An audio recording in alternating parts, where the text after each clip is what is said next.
Lindungan Allah Subhanahu wa taala kepada kita melalui Al-Quran akan dilindungi oleh Allah Ahlul Quran dari, jangan disambungkan ayatnya. Setiap ayat berhenti. Sebagaimana dijelaskan oleh Siti Aisyah radhiyallahu anha, karena Rasulullah SAW idza qara'a al-Fatihah kana yufassiruha tafsira. Sebagaimana Rasulullah SAW bersabda di hadis yang diriwayatkan Imam Tirmizi, hadis itu hadis qudsi, qasamtu as-salata baini wa baina 'abdi nisfain. Aku telah membagikan salat antaraku dan hambaku, kata Allah, menjadi dua bagian. Lebih baik kita ruqyah diri sendiri. Sering orang bertanya, saya tidak faham ayat-ayat ruqyah. Gimana baca Yasin? Yasin. Gitu? Betul? Gimana? Yasin. Gimana baca Yasin? Yasin. Amin. Artinya jamaah sekalian, kalau ada di antara kita yang tidak faham cara yang terbaik memuji Allah, tidak hafal kata-kata yang panjang dan indah, tidak hafal Asmaul Husna, aku ingin memuji Allah, cukup satu kata. Bismillahirrahmanirrahim. Assalamualaikum warahmatullahi wabarakatuh. Alhamdulillahi Rabbil Alamin, wa ashhadu an la ilaha illallah wahdahu la sharika lahu waliyus salihin, wa ashhadu anna sayyidana wa nabiyyana Muhammadan abdullahi wa rasuluhu as-sadiqul amin. Allahumma salli wa sallim wa barik ala sayyidina Muhammad wa ala alihi wa sahbihi wa man tabi'ahum bi ihsanin ila yaumiddin. Allahumma allimna ma yanfa'una wa anfa'na bima 'allamtana wa zidna ilman wa tuqa. Para jemaah sekalian yang dimuliakan Allah Subhanahu wa taala,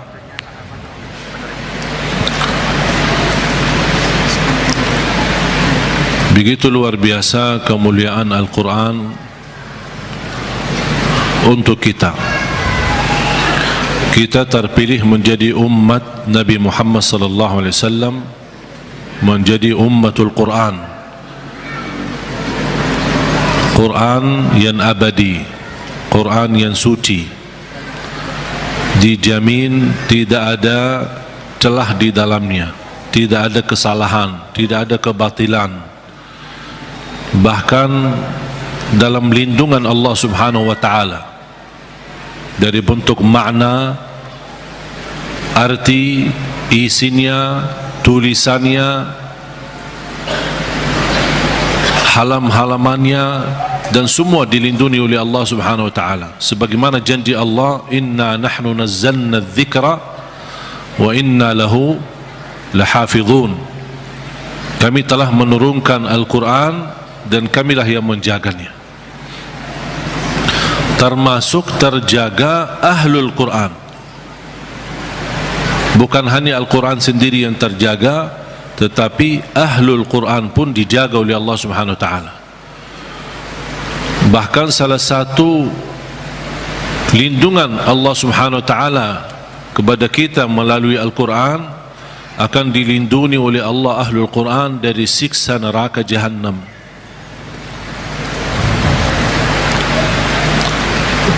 Artinya, kalau ada seorang Ahlul Quran tapi masih berlaku dosa maksiat, dan seandainya dihukum oleh Allah untuk masuk neraka sementara, untuk disucikan dan membersihkan dari dosa dan maksiat, neraka pun tidak akan mampu menghanguskan kulitnya dan tidak akan mampu membakar hatinya, karena isinya Al-Quran.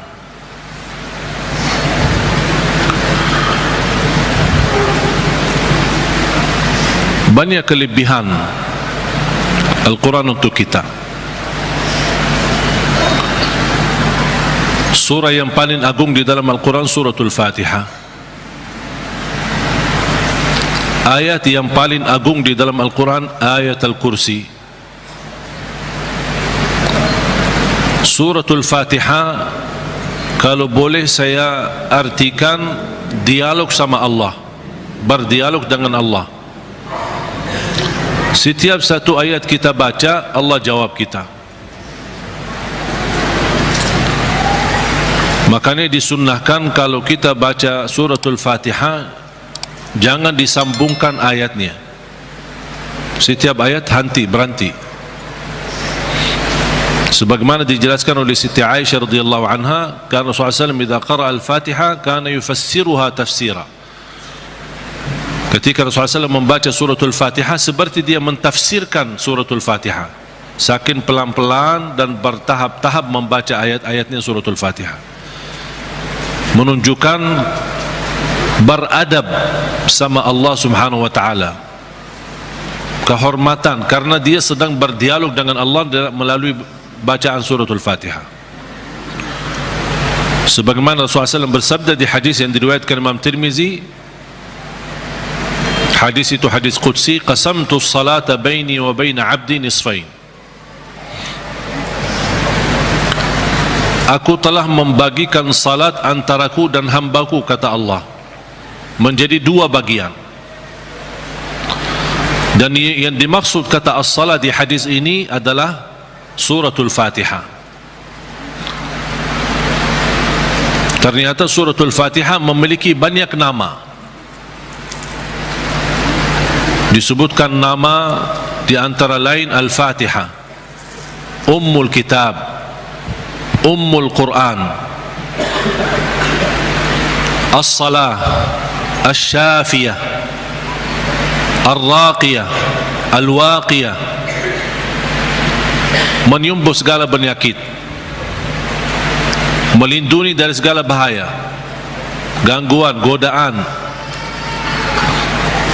bahkan bisa menjadi ruqyah. Orang yang tidak fahami ruqyah dan sulit mencari orang yang meruqyahi, lebih baik kita ruqyah diri sendiri. Sering orang bertanya, saya tidak faham ayat-ayat ruqyah, cukup dengan suratul Fatihah. Suratul Fatihah sudah mewakili semua ayat-ayat untuk meruqyah diri sendiri,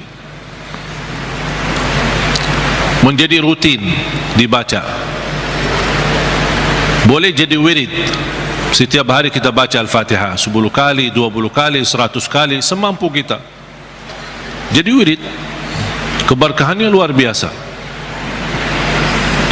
Boleh menjadi doa dalam air minum kita. Setiap mau minum air dalam botol atau gelas, kita baca Al-Fatihah, tiup di dalam air, kemudian minum. Itu menjadi obat. Biasakan anak-anak kita minum air yang sudah dibacakan dalamnya suratul Fatihah. Jangan menunggu kiai, ustaz, habib datang untuk membacakan Al-Fatihah dalam air. Kita sendiri belajar. Baca 3 kali boleh, 1 kali boleh, 7 kali boleh. Habis itu tiup dalam air, boleh 3 kali. Kemudian silahkan minum, kasih kepada anak-anak kita.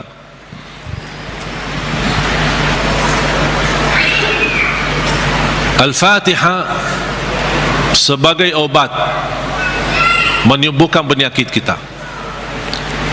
Ada yang merasa gesak di hati, merasa stres kepalanya, boleh taruh tangan yang kanan di atas kepala dan baca Al-Fatihah. Di atas dada kita baca Al-Fatihah. Itu sungguh subhanallah. Al-Quran sebenarnya seluruh Al-Quran, seluruh isi Al-Quran itu obat. Qul huwa lilladzina amanu hudan wa shifa. Sungguh Al-Quran itu petunjuk dan obat, menyembuhkan penyakit bagi orang-orang yang beriman. Berarti Al-Quran menyembuh penyakit hanya berlaku bagi orang yang beriman. Yang tidak beriman tidak berlaku.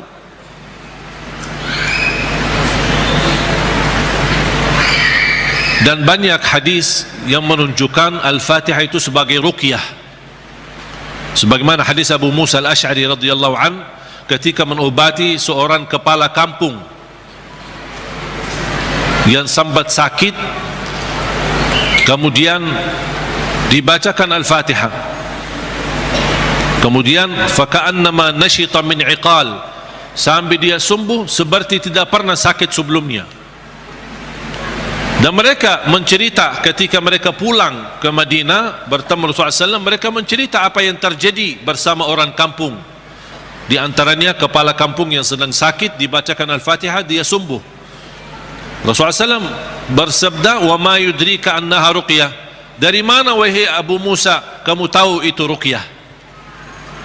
Itu menunjukkan Rasul setuju dengan perilaku Abu Musa Al-Asy'ari.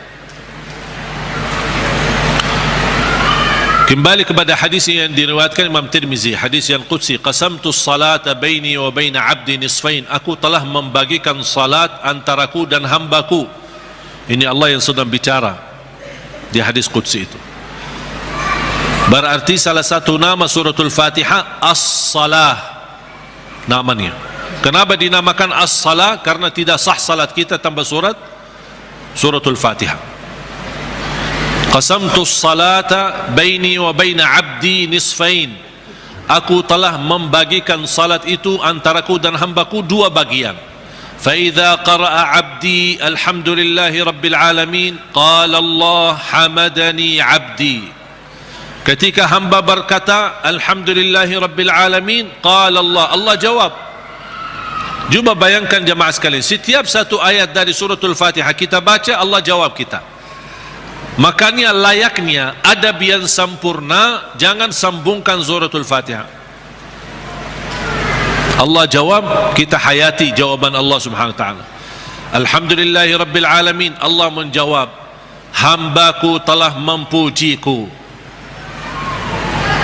Alhamdulillahi rabbil alamin. Qala Allah hamadani abdi. Hambaku telah memujiku. Ar-Rahmanir Rahim. Qala Allah majjadani abdi. Hambaku telah mengagungkanku. Malik Yaumiddin. Qala Allah athna alayya abdi. Hambaku telah memuliakanku. Allah jawab setiap ayat. Iyyaka na'budu wa iyyaka nasta'in. Allah jawab, ini antaraku dan hambaku. Na'budu itu Allah, nasta'in kami memohon pertolongan kepada Allah. Berarti ada dua bagian. Ini antaraku dan hambaku kata Allah. Ini ada bagian untukku, ada bagian untuk hambaku. Iyyaka na'budu wa iyyaka nasta'in. Dan terpilih kata nasta'in memang sangat pas. Kenapa tidak terpilih iyyaka na'budu wa iyyaka natawakkal? Iyyaka na'budu wa iyyaka nasbir. Iyyaka na'budu wa iyyaka nu'min. Kenapa terpilih kata nasta'in? Karena kita tidak mampu menyempurnakan ibadah sebagai hak Allah tanpa pertolongan dari Allah. Berarti cocok kata nasta'in. Imam Ibnul Qayyim membuat satu buku gara-gara kalimat ini, Iyyaka na'budu wa iyyaka nasta'in. Bukunya 2 jilid, lebih dari 400 halaman, hanya membahas Iyyaka na'budu wa iyyaka nasta'in. Madarijus salikin fi manazili iyyaka na'budu wa iyyaka nasta'in. Sudah ada dalam bahasa Indonesia. Atau silahkan kalau keberatan membeli bukunya mungkin mahal, bisa anda download di Google, Syekh Google. Buka nama bukunya Madarijus Salikin fi Manazili Iyyaka Na'budu wa Iyyaka Nasta'in. Selain buku ini yang sangat bagus yang dimiliki oleh Imam Ibnul Qayyim, buku yang kedua adalah Zadul Ma'ad. Zadul Ma'ad. Kata guru saya, fantasnya dan layaknya setiap orang muslim menyimpan buku ini di samping tidurnya, di tempat tidurnya. Sebelum mau tidur baca walaupun 1 halaman dari buku itu. Kenapa? Karena buku Zadul Ma'ad termasuk buku yang terbagus membahas ibadah-ibadah dan sehari-hari Nabi Muhammad. Dan kita bisa terapkan setiap hari. Ini baca amalannya apa, ini baca amalannya apa.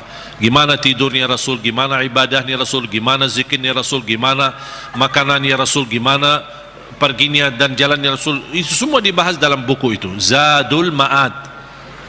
Silakan buka di Google juga. Banyak Syekh Google hebat itu, semua ada. Karya Imam Ibnul Qayyim. Kalau anda bisa beli dua buku ini atau bisa download di internet, itu sangat bagus. Sudah ada dalam bahasa Indonesia.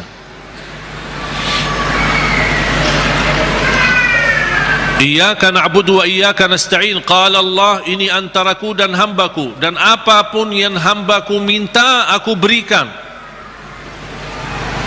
Coba gimana jawaban Allah?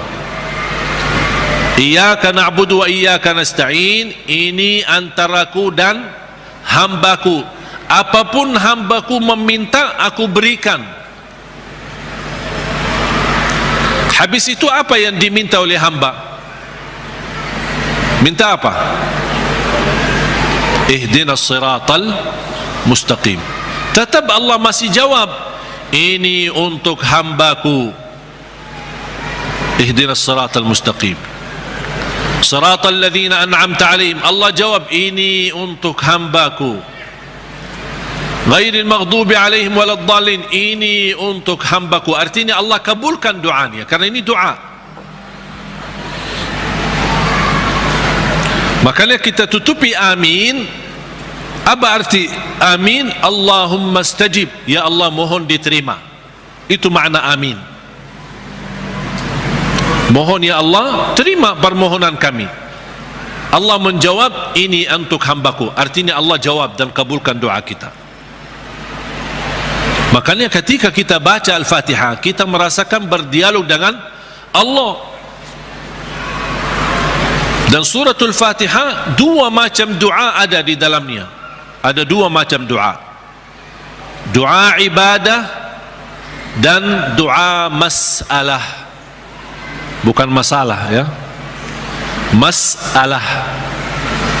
Doa ibadah dan doa masalah. Apa beda doa ibadah sama doa masalah? Ini ada dua macam doa, dan dua-duanya ada di dalam suratul Fatihah. Doa ibadah yang isinya memuji Allah tanpa meminta. Doa ibadah memuji Allah tanpa meminta, tidak ada permintaan. Contoh, Alhamdulillahi Rabbil Alamin. Apa permintaannya? Tidak ada. Cuman artinya apa? Memuji Allah. Segala puji bagimu ya Allah. Dan tidak ada kata yang terindah daripada kata alhamdu, karena alhamdu sudah mewakili semua segala pujian. Artinya jemaah sekalian, kalau ada di antara kita yang tidak faham cara yang terbaik memuji Allah, tidak hafal kata-kata yang panjang dan indah, tidak hafal asmaul husna, aku ingin memuji Allah, cukup satu kata, Alhamdulillahi Rabbil Alamin, mewakili segala pujian. Makanya kata ini sangat luar biasa. Kalau diartikan dalam bahasa Arab, segala puji bagimu ya Allah, artinya semua pujian bagimu ya Allah, segalanya. Makanya disebut kata itu doa ibadah, karena isinya memuji Allah tapi tidak meminta, tidak meminta apa-apa. Doa yang kedua, doa masalah, yang isinya memohon sesuatu. Memohon sesuatu. Contoh, ihdinas siratal mustaqim, itu kan ada permintaan, makanya disebutkan doa masalah. Layaknya setiap kita berdoa diawali dengan doa ibadah, baru masuk kepada doa masalah. Itu adab, tata cara doa. Jangan langsung baru berdoa, ya Allah ampuni ya Allah. Puji dulu, karena Allah senang mendengar pujian hamba. Allah senang. Buat Allah senang dulu, baru minta. Dan itu sudah dibuktikan oleh suratul Fatihah. Makanya saya selalu berkata, bagi orang awam yang tidak bisa berdoa, tidak mampu doa, tidak hafal doa, atau tidak memfahami bagaimana bisa berdoa, dia cukup membaca Al-Fatihah mewakili semua doa. Karena isinya doa ibadah ada, memuji Allah tanpa meminta, dan juga ada isinya doa masalah. Boleh enggak saya baca Al-Fatihah supaya anak saya mendapatkan hidayah, supaya anak saya disembuhkan oleh Allah, supaya saya dapat jodoh, supaya saya diberikan kemudahan? Doa. Al-Fatihah mewakili semua doa bagi orang yang tidak faham doa atau tidak bisa berdoa.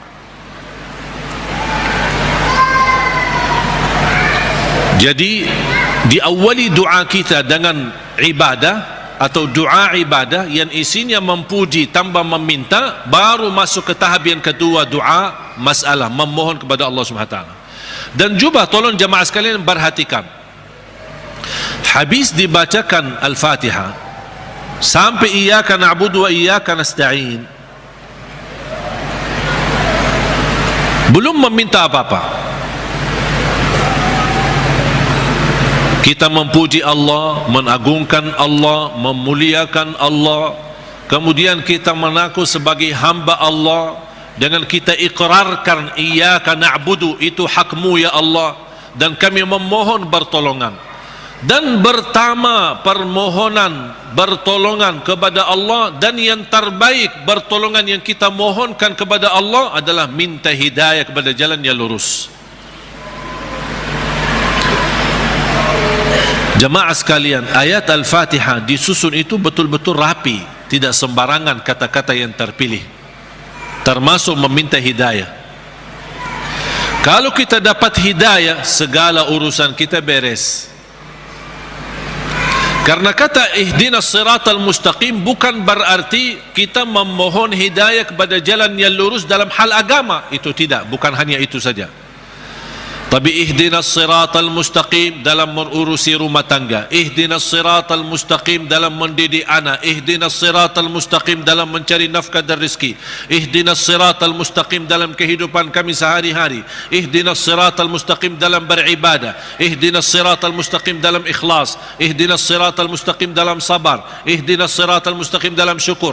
Semua hal-hal yang kita butuhkan, dunia maupun akhirat, ibadah maupun tidak ibadah, beramal apapun, kita memohon petunjuk hidayah kepada jalan yang lurus. Artinya kita memohon melalui ayat ini, kita berharap segala aktivitas kita bisa mendapatkan yang terbaik di jalan Allah.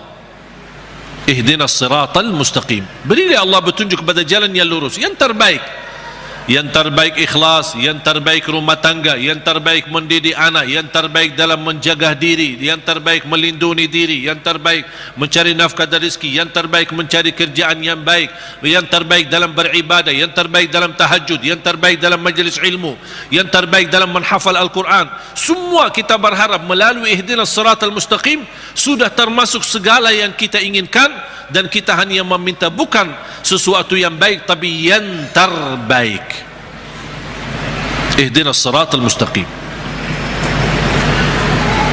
Contohnya seperti apa? Siratal ladzina an'amta alaihim, ya Allah kami memohon petunjuk kepada jalan yang lurus sebagaimana ada hamba-hambamu yang telah mendapatkan karunia nikmat-nikmatmu. Siratal ladzina an'amta alaihim, ya Allah kami ingin dapat seperti mereka.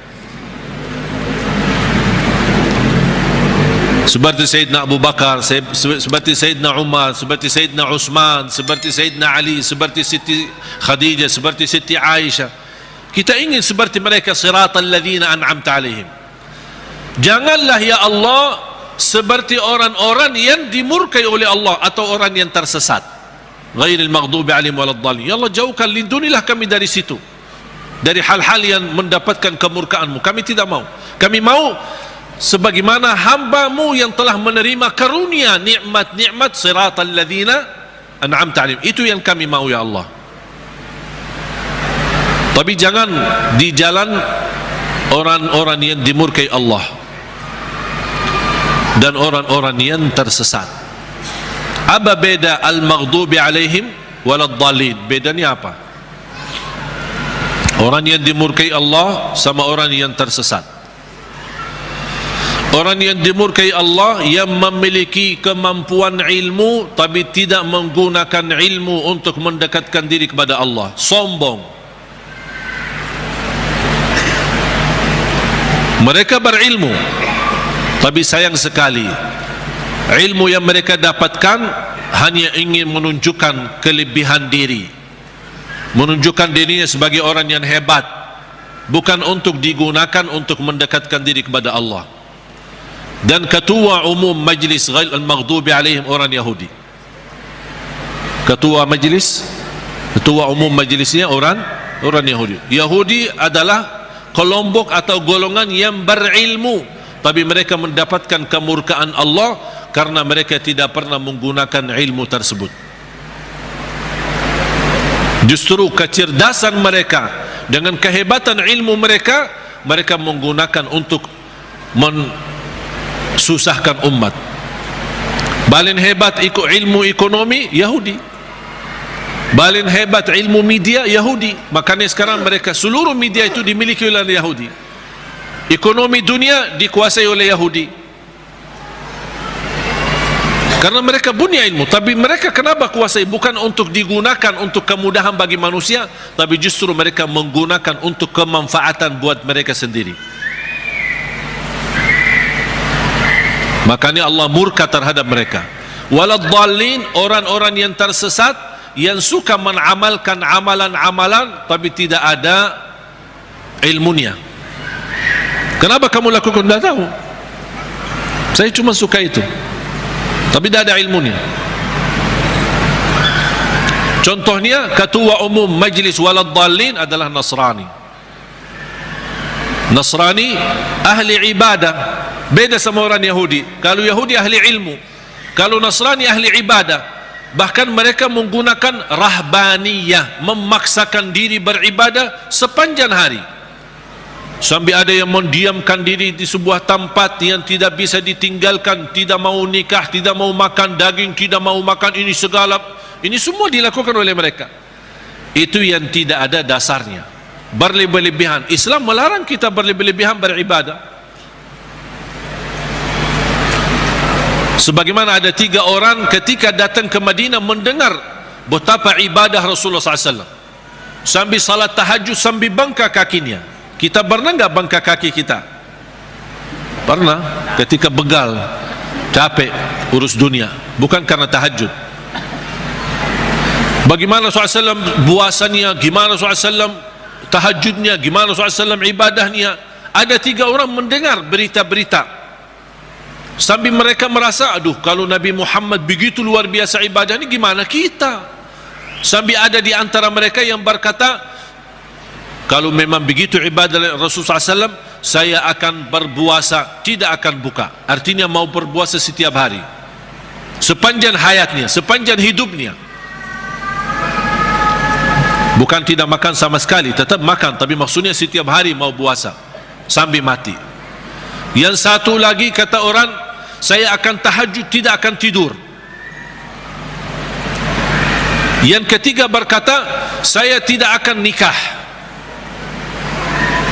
karena dia merasa terhina, atau merasa dirinya rendah, atau merasa dirinya tidak ada artinya dibanding ibadah Rasulullah SAW. Kalau Rasul saja yang diampuni Allah begitu luar biasa hebat ibadahnya, aku merasa malu, ya udah saya tidak mau nikah. Mengapa? Agar saya kosongkan waktu saya untuk beribadah, mendekatkan diri kepada Allah. Ada di antara mereka yang di riwayat lain disebutkan, saya tidak mau makan daging. Berita ini, bercakapan mereka ini, berbicaraan mereka ini sampai ke telinga Rasul. Rasul naik mimbar. Ma balu aqwamin, menapa ada kaum atau berkataan seperti ini? Inni la atqakum lillah wa akhsyakum lah. Aku yang paling takwa kepada Allah dan paling takut kepada Allah. Aku tahajud dan tidur, aku puasa dan buka puasa, aku makan daging atau juga nikah. Rasul menceritakan Ini semua tidak akan menghalangi kita kalau kita mau bersungguh-sungguh beribadah. Itu yang disebutkan kata rahbaniyah yang sering dilakukan oleh Nasrani.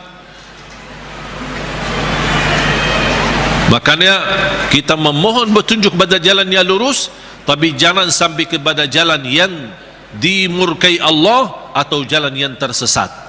Kami tidak mau punya ilmu tapi tidak pernah gunakan ilmu untuk mendekatkan diri kepada Allah. Saya tidak mau juga beramal tanpa ilmu, karena saya khawatir nanti jadi orang yang tersesat. Amin. Allahumma terima. Ya Allah, mohon diterima.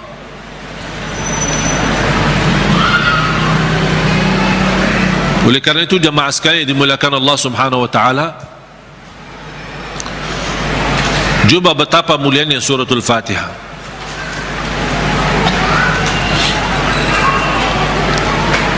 Saya hanya menyampaikan sejarah singkat. Saya belum membahas sejarah detail.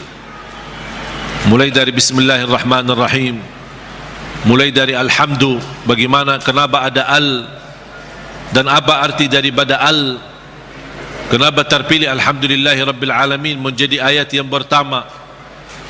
Ada juga berbeda pendapat Bismillahirrahmanirrahim adalah ayat yang pertama. Makanya kalau sebagian ulama menganggap Bismillahirrahmanirrahim ayat yang pertama, makanya dijahar dalam salatnya. Makanya kita perhatikan rata-rata Al-Quran itu selalu Bismillahirrahmanirrahim. Al-Fatihah ada ayat nomor 1. Dibandingkan Bismillah di surah yang lain tidak ada angka. Betul?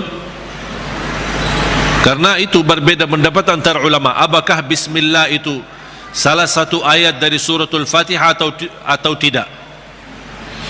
Walaupun sebagian besar memilih Bismillah salah satu dari surat Al-Fatihah, sebagian besar. Sebab ayat suratul Fatihah ini Bismillah, apakah ayat pertama atau tidak, muncullah persoalan yang kedua, apakah boleh jahar atau tidak. Kalau tidak dijahar, tetap boleh atau tetap mewajibkan atau membaca Bismillah. Bagi orang yang suka baca sir, tetap baca Bismillah, karena dia sebagian dari surat. Jangan Allahu Akbar baca doa iftitah langsung Alhamdulillahirrabbilalamin, mana Bismillahnya? Tetap dibacakan walaupun sir, tidak dijahar. Menurut saya bagi soal jahar atau sir tidak masalah. Keras suara atau tidak keras suara tidak masalah. Bagi saya tidak masalah. Dan saya selalu sesuaikan. Masjid yang suka keraskan suara dengan Bismillah, saya suka tanya kalau diminta jadi imam. Kalau jahar Bismillah, saya jahar. Kalau disirkan tidak dikeraskan, saya tidak keraskan. Qunut subuh, kalau dia masih baki qunut subuh dan saya diminta jadi imam, saya baki qunut subuh. Kalau masih tidak baki qunut subuh, saya tidak baki qunut subuh. Saya tidak suka maksa. Tak, saya tidak mau qunut subuh. Kalau saya jadi imam, saya tidak mau qunut subuh. Kenapa? Ini bid'ah, ini sesat semua. Nah, gampang. Alhamdulillah, hal berbedaan tidak masalah. Yang saya paling suka masjid netral. Ketika saya masuk masjid, saya suka tanya ketika diminta jadi imam. Karena mereka berharap mudah-mudahan ini. Padahal saya suka mundur, saya tidak mau jadi imam karena pensiun jadi imam. Tapi kadang-kadang jamaah mengharapkan, barangkali niatnya mengharap berkahnya, mengharap apalah gitu. Akhirnya saya harus turuti permintaan mereka. Tapi saya suka tanya, jahar Bismillah atau tidak, qunut subuh atau tidak, habis salat zikir atau tidak, doa atau tidak. Bisa disesuaikan, karena ini semua hal berbeda pendapat. Saya suka masjid netral. Ketika saya tanya, bebas, mau jahar boleh, tidak jahar boleh, kunut boleh, tidak kunut boleh, bebas kami, tidak masalah. Kita ikuti imam, yang penting kita salat. Dan itu yang kita perlukan, masjid yang netral, tidak fanatik, supaya kita bisa bersama-sama.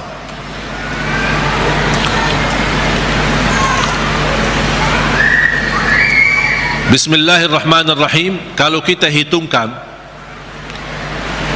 Al-Fatihah berapa ayat? Berapa? 7. Itu sudah disepakati. Itu sudah disepakati.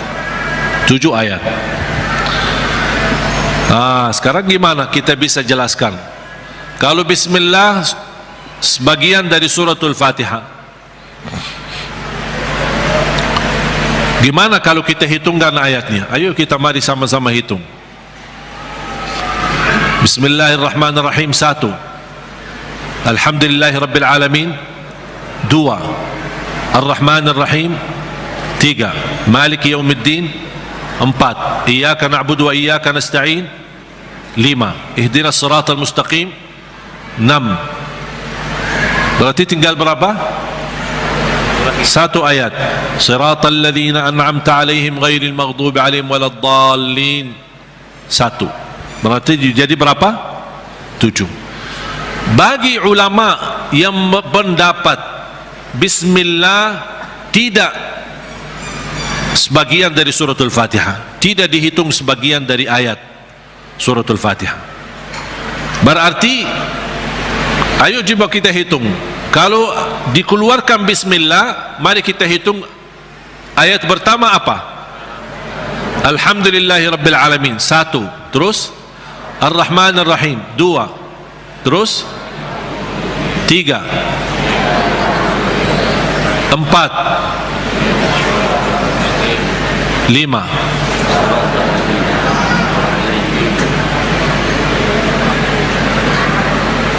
Ini kan 1. Siratal ladzina an'amta 'alaihim ghairil maghdubi 'alaihim waladdallin 1. Berarti berapa? 6. Terus 7-nya mana? Siratal ladzina an'amta 'alaihim putus ghairil maghdubi 'alaihim. Ulama yang menganggap bismillah tidak sebagian dari ayat suratul Fatihah, siratal ladzina an'amta 'alaihim stop 1 ayat. Itu yang menjadi yang ke-6. Ghairil maghdubi 'alaihim waladdallin yang ke-7. Karena siratal ladzina an'amta 'alaihim sudah sempurna makna. Kalau kita berhenti sudah selesai, makna jelas, sempurna, tidak ada kaitan dengan selanjutnya. Makanya dianggap itu 1 ayat. Walaupun rata-rata Al-Quran yang kita lihat semuanya tidak ada angka di situ kan?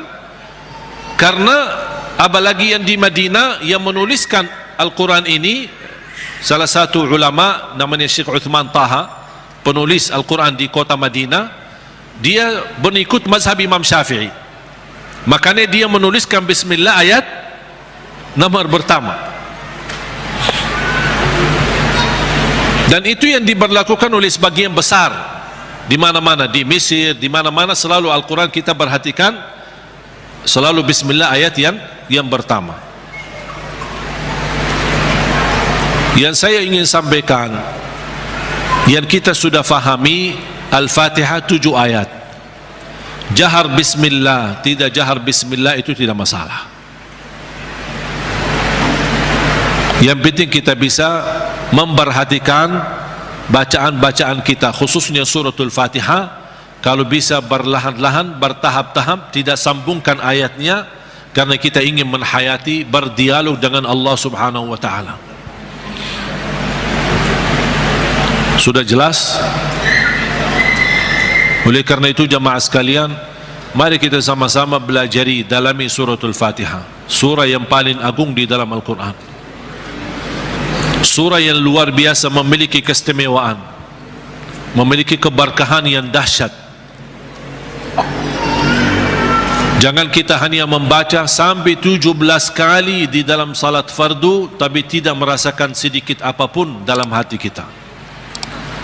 17 kali itu minimal, tapi kita tidak merasa apa-apa, seperti ayat-ayat yang lain. Padahal suratul Fatihah ini kalau betul-betul kita bisa fahami dan belajari dan mendalaminya, wallahi bakal nangis saking agungnya dan indahnya suratul Fatihah. Cukup keindahan di dalamnya kita berdialog dengan Allah. Kita hamba yang masih banyak dosa, yang masih kotor, yang tidak banyak kekurangan, yang tidak banyak sempurna, banyak kekurangan ikhlas kita dan banyak kekurangan khusyuk kita, tapi ketika kita baca Al-Fatihah, Allah masih berkenan menjawab kita di setiap ayat yang kita baca. Oleh karena itu, hayati Bismillahirrahmanirrahim dengan artinya dan maknanya yang segitu dalam. Alhamdulillahirrabbilalamin, segala puji bagimu ya Allah. Dan Allah menjawab kita, hambaku telah mempujiku. Makanya saya senang ketika baca Al-Fatihah, apalagi kalau lagi sendirian, lebih menikmati